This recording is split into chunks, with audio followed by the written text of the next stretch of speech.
আসসালামু আলাইকুম। জনপদের খবরে আমন্ত্রণ জানাচ্ছি আমি মোহাম্মদ রাইহান। এখনকার এই সংবাদ আয়োজন একই সঙ্গে চ্যানেল আই এর ইউটিউব চ্যানেল এবং চ্যানেল আই এর ওটিটি প্ল্যাটফর্ম আই স্ক্রিনে লাইভ স্ট্রিমিং হচ্ছে। ঘন কুয়াশার কারণে রংপুর, কুষ্টিয়ার মিরপুর ও নোয়াখালীতে সড়ক দুর্ঘটনায় ৮ জন নিহত ও আহত হয়েছে কমপক্ষে ২৫ জন।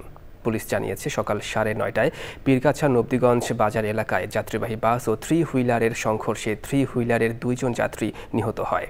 সকাল ৭:৩০টার দিকে পীরগঞ্জ বড়দরগাহ হাইওয়ে থানার কাছে দুটি যাত্রীবাহী বাসের সংঘর্ষে সাতক্ষীরার কালীগঞ্জের আসলাম খান নিহত হন। এ ঘটনায় আহত ২০ জনকে উদ্ধার করে হাসপাতালে ভর্তি করা হয়েছে।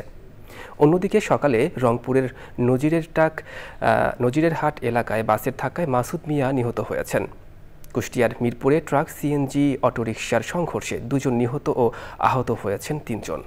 স্থানীয়রা জানিয়েছেন সকালে একটি সিএনজি অটোরিকশা কুষ্টিয়া থেকে কয়েকজন যাত্রী নিয়ে ভেড়ামারা যাওয়ার পথে বিপরীতমুখী পাথর বোঝাই ট্রাকের সংঘর্ষে এতে সিএনজি অটোরিকশার যাত্রী তানিয়া খাতুন ও চালক ঘটনাস্থলে নিহত হন।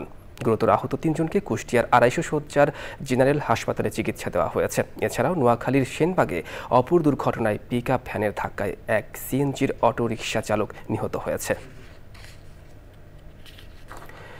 রাজশাহীতে বৈষম্য বিরোধী ছাত্র আন্দোলনের জেলা ও মহানগর কমিটিতে আন্দোলন প্রকৃত ত্যাগীদের স্থান না দেওয়ায় তা বাতিলের ২৪ ঘন্টার আলটিমেটাম দিয়েছে জুলাই গণঅভ্যুত্থানে অংশগ্রহণকারী রাজশাহীর ছাত্র সমাজ।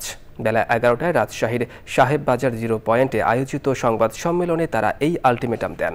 একই সঙ্গে এই কমিটির জন্য কেন্দ্রীয় সমন্বয়ক মাহিন সরকার ও রাজশাহী বিশ্ববিদ্যালয়ের সমন্বয়ক সালাউদ্দিন আম্মারকে অবাঞ্ছিত ঘোষণা করেন তারা।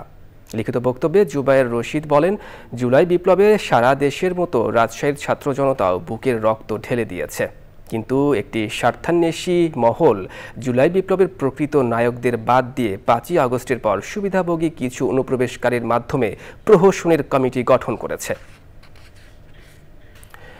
মুন্সিগঞ্জ মেঘনা নদীতে অবৈধভাবে বালু উত্তোলন ও নৌ ডাকাতির আধিপত্য নিয়ে ২ গ্রুপের মধ্যে গোলাগুলিতে ২ জন নিহত হয়েছে, আহত হয়েছে আরও কয়েকজন।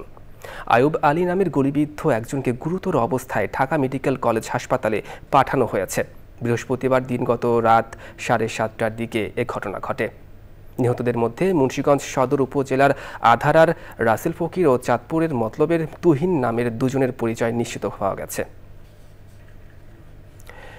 এবারে প্রতিনিধিদের পাঠানো তথ্য ভিডিওচিত্রে রাজীব আহমেদের রিপোর্ট। গাইবান্ধা জেলা বিএনপির সাংগঠনিক সভা হয়েছে। প্রধান অতিথি ছিলেন বিএনপির ভাইস চেয়ারম্যান শামসুজ্জামান দুদু। পরিবারের নিরাপত্তার কথা জানিয়ে সন্ত্রাসীদের গ্রেফতারের দাবিতে প্রশাসনের হস্তক্ষেপ চেয়ে কক্সবাজারে সংবাদ সম্মেলন করেছেন ভুক্তভোগী পরিবার। পাবনার তারুণের উৎসব উদযাপন উপলক্ষে আলোচনা সভা হয়েছে। জেলা তথ্য অফিস আয়োজিত সভায় অতিরিক্ত জেলা প্রশাসক মোহাম্মদ জাহাঙ্গীর আলমের সভাপতিত্বে বিশেষ অতিথি ছিলেন পাবনা প্রেস ক্লাবের সভাপতি আখতারুজ্জামান আক্তার। গাইবান্ধার পলাশবাড়ী পৌর বিএনপির সভাপতি আবুল কালাম আজাদের বিরুদ্ধে দলীয় নেতাদের নাম ব্যবহার করে প্রতারণা করার অভিযোগ উঠেছে। সংবাদ সম্মেলন করে অভিযোগ করেন ভুক্তভোগীরা। নরসিংদীর মাধবদীতে জাকির হোসেন ভূঁইয়া ফাউন্ডেশনের উদ্যোগে ২৬১ দরিদ্র পরিবারকে নগদ অর্থ, ৮ জনকে রিকশা, ৪ জন প্রতিবন্ধীকে হুইলচেয়ার ও ২ পরিবারকে নতুন ঘর দেওয়া হয়েছে। ফেনীর মোহরী নদীর উজান ও বন্যার পানিতে ভেঙে তলিয়ে যাওয়া নোয়াখালীর কোম্পানিগঞ্জের মুছাপুর রেগুলেটর পুনর্নির্মাণের দাবিতে মানববন্ধন করেছেন এলাকাবাসী। নোয়াখালীর কোম্পানিগঞ্জ উপজেলার চর এলাহি ইউনিয়নে জামাত ইসলামের কর্মী সম্মেলন হয়েছে। প্রধান অতিথি ছিলেন জেলা জামাত ইসলামীর নায়েবে আমির মাওলানা সায়েদ আহমেদ। সিরাজগঞ্জে মির্জা মুরাদুজ্জামান স্মৃতি সংসদের পক্ষ থেকে মোটর শ্রমিকদের শীতবস্ত্র বিতরণ করা হয়েছে। প্রধান অতিথি ছিলেন জেলা বিএনপির সাংগঠনিক সম্পাদক মির্জা মোস্তফা জামান। ভোলায় শিক্ষা বাজেট বিষয়ক মতবিনিময় সভা হয়েছে। সভায় বক্তারা শিক্ষার মান উন্নয়নে শিক্ষা বাজেটের বিভিন্ন খাতে বরাদ্দ বাড়ানোর দাবি জানান। খাগড়াছড়ি সরকারি বালিকা উচ্চ বিদ্যালয়ে নবীনবরণ ও বার্ষিক ক্রীড়া প্রতিযোগিতায় বিজয়ীদের পুরস্কার বিতরণ করা হয়েছে। প্রধান অতিথি ছিলেন জেলা প্রশাসক ABM Iftekharul Islam Khandakar. Rajib Ahmed, Channel I.